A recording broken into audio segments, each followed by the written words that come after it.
Bueno, pues vamos a continuar con el tema que comencé hace 2 semanas, o 3, ya no recuerdo. Sí, sobre historia del evangelismo en la iglesia, ¿no? Y resumiendo un poco lo que hablamos, muy poco, brevemente, porque se dieron muchos datos acerca de la historia, pero básicamente lo que vimos es que como el evangelismo, de acuerdo al libro de los Hechos, se perdió tan pronto, ¿no? En el siglo III o el siglo IV, como vimos, pues ya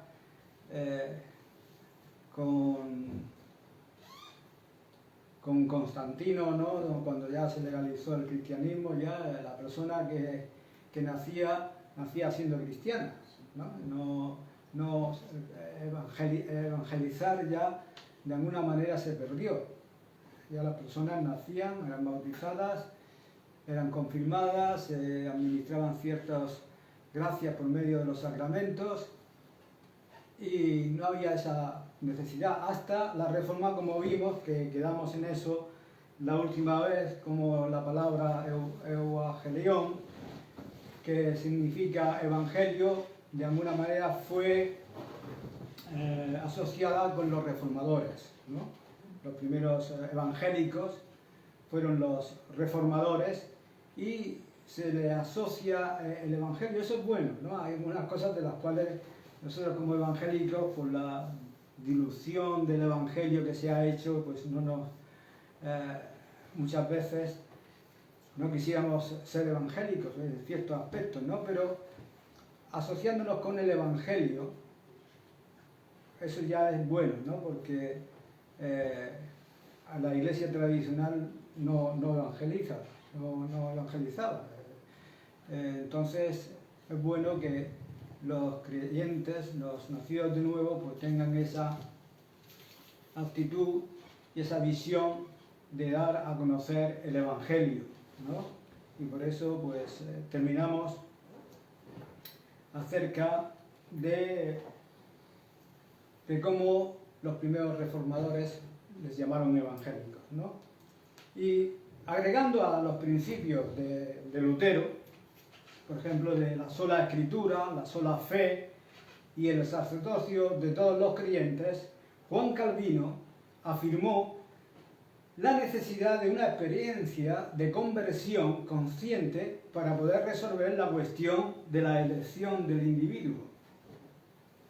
Él experimentó personalmente la conversión en 1533, aunque también dijo que una persona nunca podría saber con certeza que era uno de los elegidos. Los reformadores vieron la experiencia de conversión como una fuerte evidencia de la elección. La necesidad de una experiencia de conversión eventualmente se convirtió en un artículo de fe entre los puritanos estadounidenses. Esta comprensión de la relación entre elección y conversión trajo los verbos evangelizar y evangelización al léxico protestante. Con el tiempo, la experiencia de la conversión evangélica se volvió tan crucial que se requirió una narrativa de conversión para poder ser admitido en las iglesias puritanas de Nueva Inglaterra. Esto es una explicación sistemática del propio testimonio de cómo uno se convirtió a Cristo. Es imposible exagerar, ¿no?, cómo la doctrina de la elección o la predestinación impactó en el pensamiento de los ministros en los siglos que siguieron a la Reforma. Un grupo de reformadores arminianos consideraba la elección como una condición basada en la respuesta del hombre a Dios por medio de la fe. Dios, teniendo conocimiento previo de tal fe, elegía a los hombres para salvación desde la fundación del mundo. El otro grupo, los calvinistas, descartó la noción del conocimiento previo y asignó la elección solo a la prerrogativa de Dios. Esta elección es incondicional y y completamente dependiente de la decisión arbitraria de Dios de salvar a uno y condenar al otro. En otras palabras, Dios elige por razones que solo Él conoce y ninguna persona puede influir en la decisión de Dios por sus propios esfuerzos. Ulrico Zwinglio, uno de los campeones del calvinismo, sugirió que los elegidos son hijos de Dios incluso antes de creer. Toda la salvación era parte de Dios y absolutamente nada parte del hombre. Algunos sostienen que la base para esta creencia fue la experiencia de Pablo en el camino a Damasco, que sucedió en un momento en el tiempo, incluso le fue inesperado para el mismo Pablo. Sin embargo, una lectura rápida, a grandes rasgos del libro de los Hechos, mostrará que la experiencia de Pablo fue una excepción y que la evangelización, como vimos en Hechos 2, en el mensaje de Pedro, era la norma. Téngase en cuenta que Pablo predicó el arrepentimiento y la fe donde quiera que iba. Llamó a hombres y a mujeres a renunciar a todos sus pecados, como lo haría Juan el Bautista. Para algunos de los reformadores más famosos, todo lo que parecía importar era la voluntad arbitraria de Dios. La gran pregunta era, si Dios elegía a personas arbitrariamente e independientemente de sus propios deseos y respuestas, ¿quién entonces era elegido? Y tendremos que examinar esta pregunta con frecuencia a medida que avancemos. Con la iglesia visible, encerrada en el catolicismo romano durante más de 1000 años, el concepto de evangelismo bíblico casi se perdió. La Reforma trajo consigo muchos cambios importantes dentro de la cristiandad. Sin embargo, había tantas cosas que corregir que se han necesitado muchos siglos para solucionarlo todo. La gente no se salvaba en el sentido que hemos conocido en los tiempos modernos. Eran bautizados de bebés, confirmados como adultos y disfrutaban de la membresía de la iglesia. Se creía que se transmitían diversas gracias a la gente a través de los sacramentos. Esto significaba que la iglesia estaba entregando efectivamente la gracia necesaria para la salvación. Los reformadores rompieron más o menos con esta idea. Los anglicanos y luteranos estaban más cerca de la idea católica romana de la gracia en los sacramentos. Juan Calvino definió el sacramento como un signo terrenal asociado como una promesa de Dios. Aceptó solo 2 sacramentos como válidos bajo el nuevo pacto, el bautismo y la cena del Señor. Calvino y todos los teólogos reformados que lo siguieron rechazaron completamente la doctrina católico-romana de la transubstanciación. Tampoco podía aceptar la doctrina luterana de la unión sacramental en la que Cristo estaba con y bajo los elementos. La Confesión de Fe de Westminster limita los sacramentos al bautismo y también a la cena del Señor. Estos cambios en la doctrina fueron un paso significativo hacia adelante, pero la idea del evangelismo a través de la predicación del evangelio aún estaba lejos. Esta fue una de las razones por qué las iglesias se llenaban tanto de santos como de pecadores. Desde el comienzo de la iglesia en Pentecostés han habido cristianos preocupados por la pureza de esta. Demasiada corrupción ha sido el grito de aquellos que estaban afligidos por la injusticia que ha existido en su interior. No solo ha sido motivo de preocupación por las formas corruptas de adoración o las falsas doctrinas, sino también de la membresía corrupta. Desde el apóstol Pablo hasta el día de hoy, han habido santos que se han esforzado por proteger a la iglesia de personas inicuas. En los primeros días de la iglesia era más fácil mantener alejadas a esas personas, debido a la persecución que iba asociada con la conversión al cristianismo. Sin embargo, con el tiempo, a medida que el cristianismo era más aceptado, los impíos llamaron a las puertas. Sabiendo que todos somos capaces de pecar, los porteros, bajo la restricción de su propia fragilidad, a menudo han dejado entrar a todos menos a los pecadores más viles. Como reacción a esa práctica han surgido grupos dentro del cristianismo en un intento de formar en la tierra una iglesia sin mancha, ni arruga, ni nada parecido.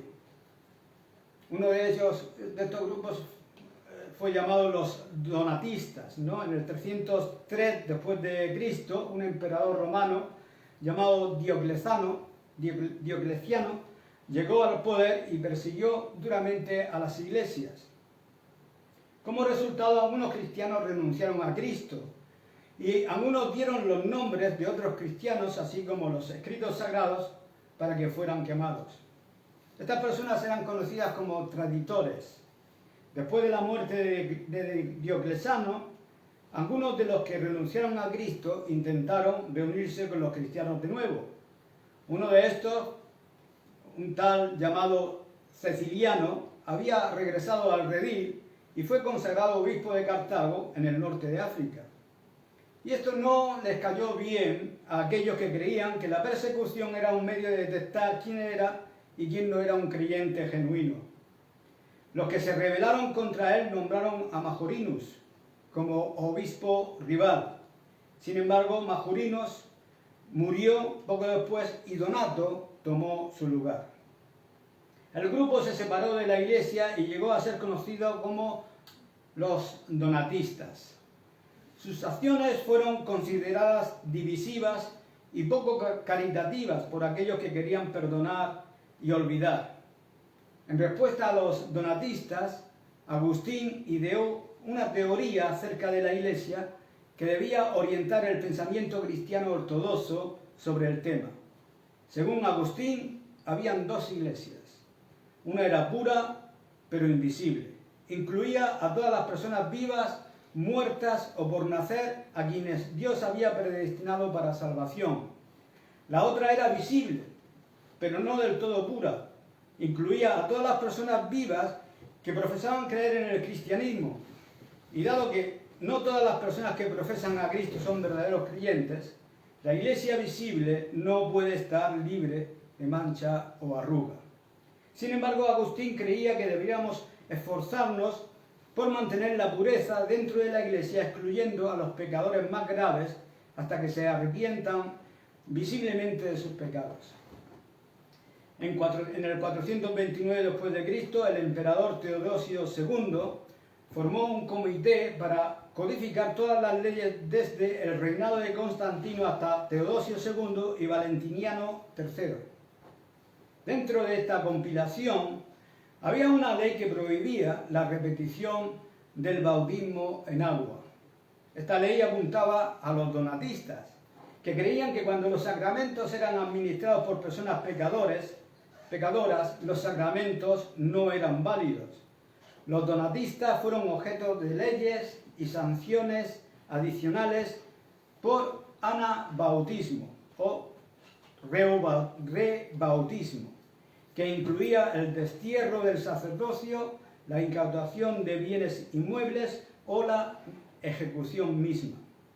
Se les dio el nombre de anabautistas o rebautizadores como un término peyorativo porque sus puntos de vista se consideraban fanáticos y divisivos.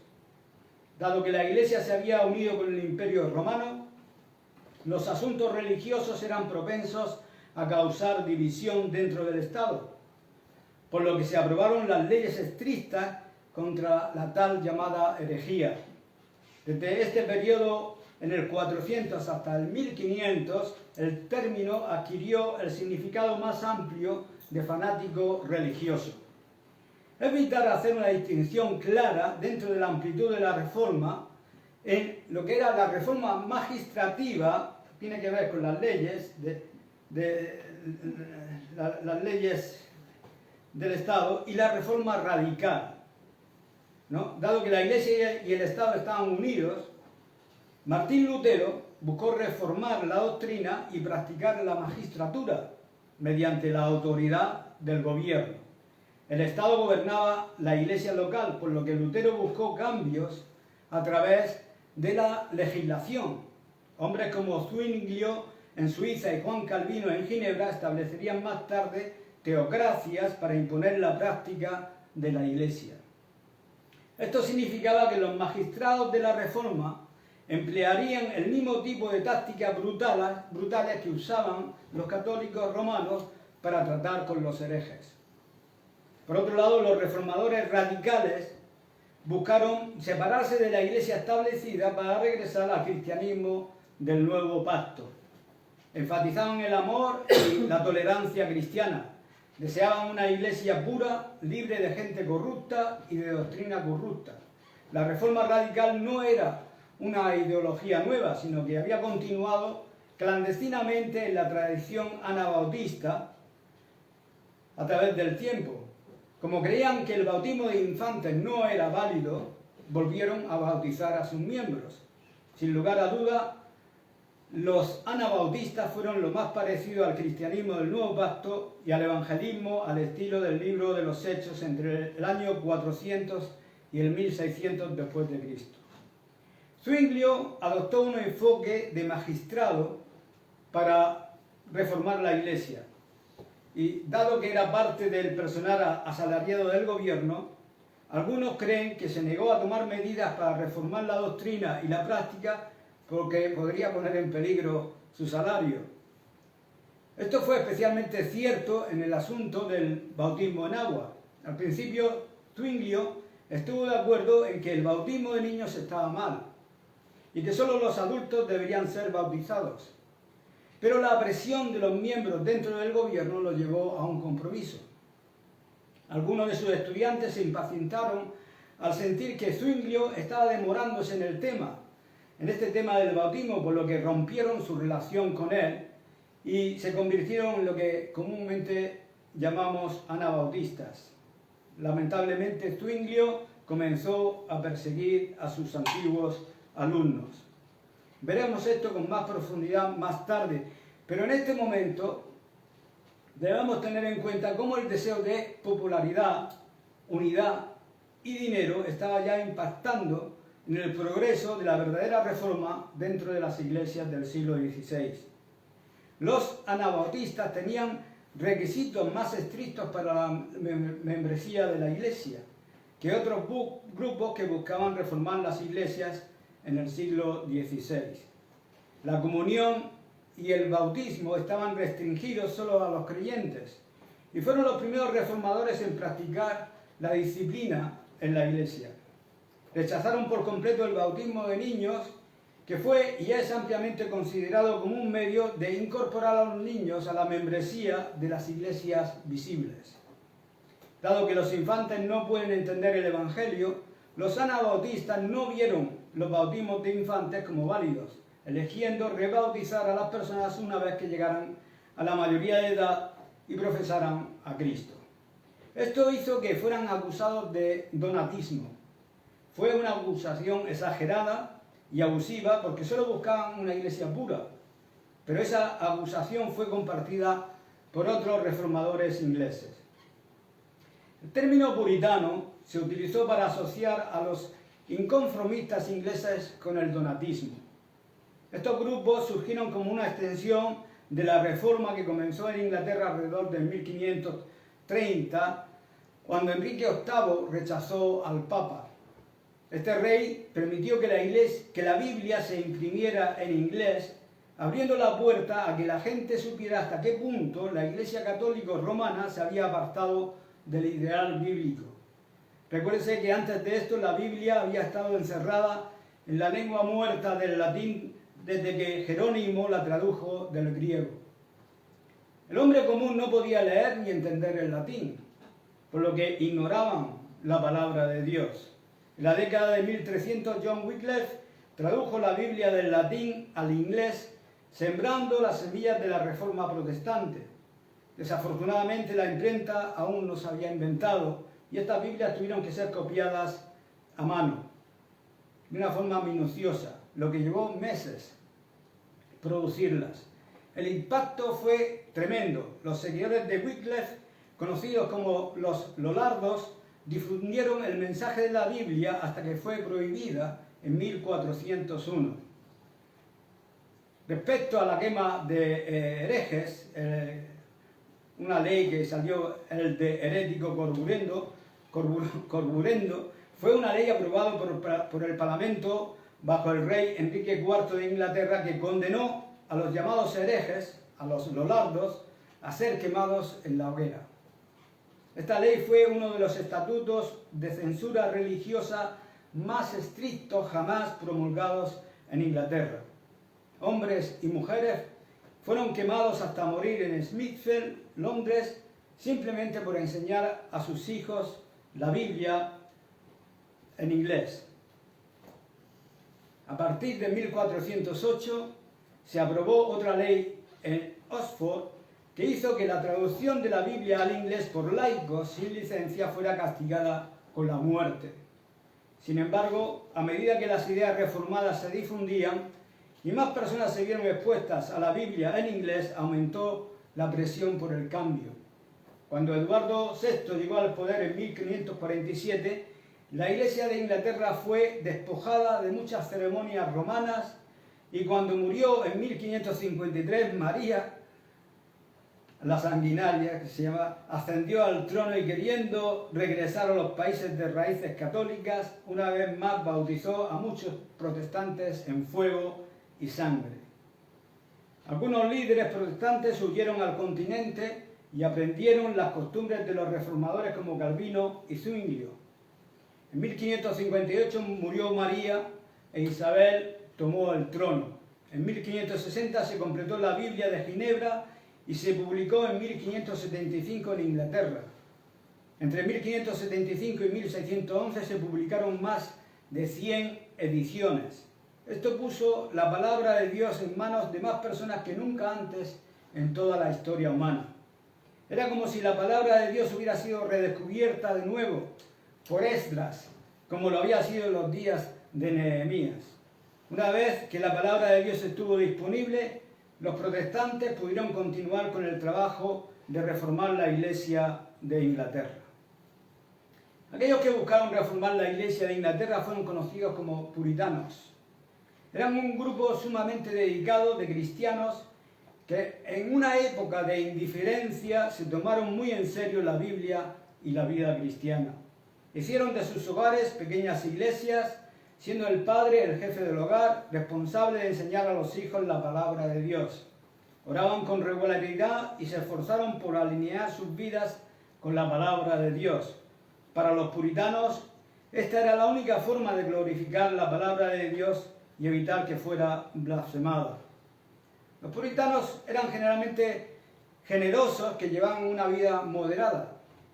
Se les acusaba frecuentemente y burlonamente de excesiva seriedad, pero esa era una evaluación injusta de su estilo de vida. Para ilustrar esto, se debe decir que tenían alegría, eran alegres, se reían, pero no eran dados a la frivolidad. Se divertían, pero no irían al teatro. Vivían con la eternidad en la mente. Para los puritanos la vida era una guerra espiritual y estaban luchando siempre por la justicia. Sufrieron persecución por los valores que vivieron y predicaron. Los puritanos deseaban una iglesia donde la iglesia visible del modelo de Agustín fuera como la iglesia invisible. Esto significaba que les preocupaba que todos los aspectos de la iglesia fueran bíblicos. Los puritanos encontraron que los órganos de tubos, esos grandes órganos por ejemplo, ellos encontraron que obstaculizaban la participación en el canto a la iglesia, por lo que estaban en contra de ellos. Estaban en contra de todo lo que introdujera el paganismo en la iglesia. Por esta razón querían eliminar todas las estatuas o reliquias del catolicismo romano de las iglesias. De cierta manera eran muy parecidos a los hijos de Israel, a los que Dios había pedido que quitaran todo rastro de paganismo y de idolatría. Las principales preocupaciones de los puritanos eran la corrupción, las ceremonias, los oficios no bíblicos y los miembros corruptos. Al intentar hacer cambios tan drásticos, surgió un enorme conflicto entre los puritanos y la Iglesia de Inglaterra. De hecho, debido a que la Iglesia de Inglaterra se negó a abordar las preocupaciones del puritanismo, Algunos abandonaron la Iglesia y se convirtieron en no conformistas y separatistas. El resto permaneció leal a la Iglesia de Inglaterra, pero continuó reformándola desde dentro. A los puritanos les preocupaba que las masas asistieran a las reuniones los domingos e incluso participaran de la cena del Señor sin ni siquiera estar bien con Dios. Una publicación en el registro de Edimburgo, Escocia, de 1593, dice: qué lamentable es entrar en una reunión con 1000 o 2000 almas y no poder encontrar 4 o 5 que puedan dar cuenta de su fe, de tal manera que se pueda decir: este es un hombre cristiano, es un verdadero miembro de la Iglesia. ¿Cómo podría tal depravación plagar a la Iglesia? Todo se reducía a que los ministros cumplieran con sus deberes ante Dios y el hombre. Cuando los ministros son pecadores y no se arrepienten, no es probable que impongan regulaciones importantes en las iglesias. En consecuencia, los hombres acudían a la cena del Señor en un estado pecaminoso. Dado que la autoridad para ocuparse de tales asuntos estaba en manos de los obispos, los puritanos no pudieron corregir esos errores. Se quejaban de que los tribunales de obispos excomulgaran a hombres buenos por delitos menores y dejaran impunes a los adúlteros y a los ladrones. En lo que respecta a los puritanos, los obispos fueron un obstáculo para la reforma. Cuando el puritano John Udall reprendió a los obispos diciéndoles: están aliados con el infierno y han hecho un pacto con la muerte, lo ejecutaron. Debemos tener en cuenta que durante siglos la Iglesia y el Estado fueron una entidad unida, no dividida como lo está hoy. Si bien la mayoría de los puritanos creían que podían utilizar el gobierno para limpiar la Iglesia de sus defectos, un grupo minoritario no estaba preparado para esperar y adoptó un enfoque completamente diferente. Esta minoría creía que la Iglesia inglesa, así como la católica romana, estaban más allá de ser reformadas.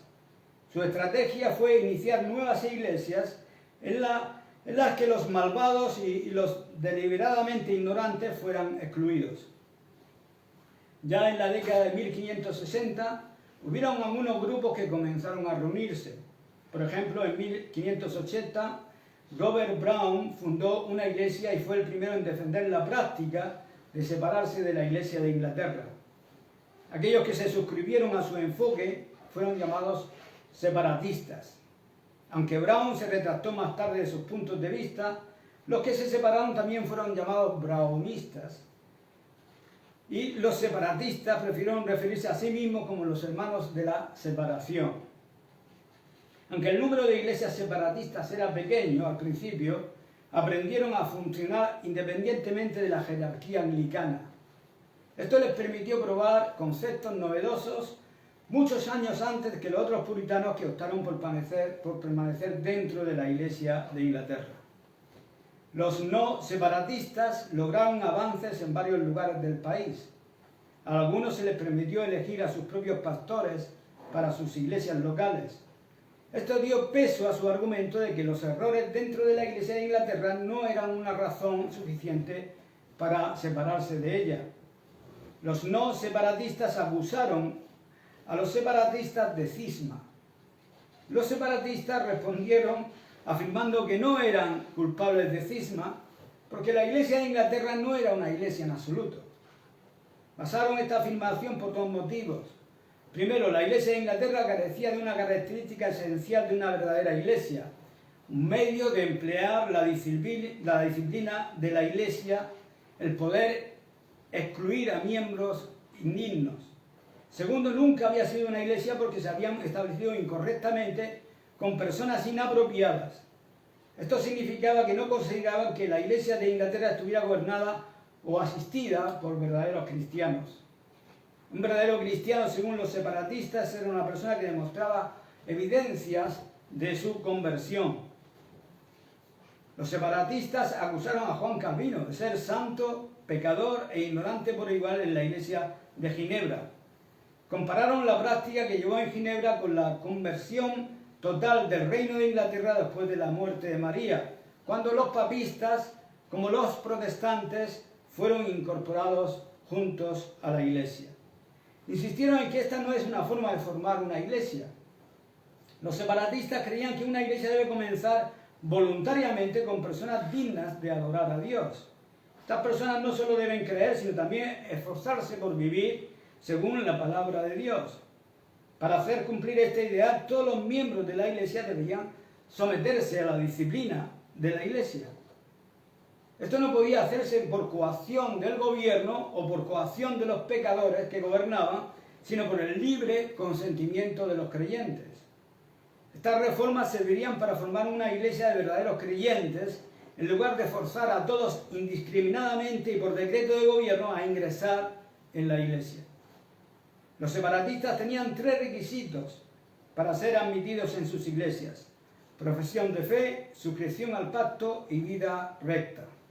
A medida que se formaban las iglesias separatistas, insistieron en que fueran independientes unas de otras y no estuvieran sujetas a una autoridad eclesiástica superior. Y esto fue el precursor del congregacionalismo. Debían obligarse a sí mismos a un acuerdo de pacto. Debían ser sostenidos por contribuciones voluntarias y no por diezmos o contribuciones del gobierno civil. Estas iglesias podrían formarse con tan solo 2 o 3 personas, pero no más de las que razonablemente podrían reunirse en un solo lugar. En sus servicios de adoración enfatizaban la espontaneidad, incluso permitiendo a los miembros dar una palabra antes o después del sermón. Estas palabras eran breves mensajes improvisados. Los separatistas tenían muchas otras creencias, pero este breve esbozo será suficiente para nuestro propósito de comprender cómo su influencia contribuyó a nuestra búsqueda del evangelismo al estilo del libro de los Hechos.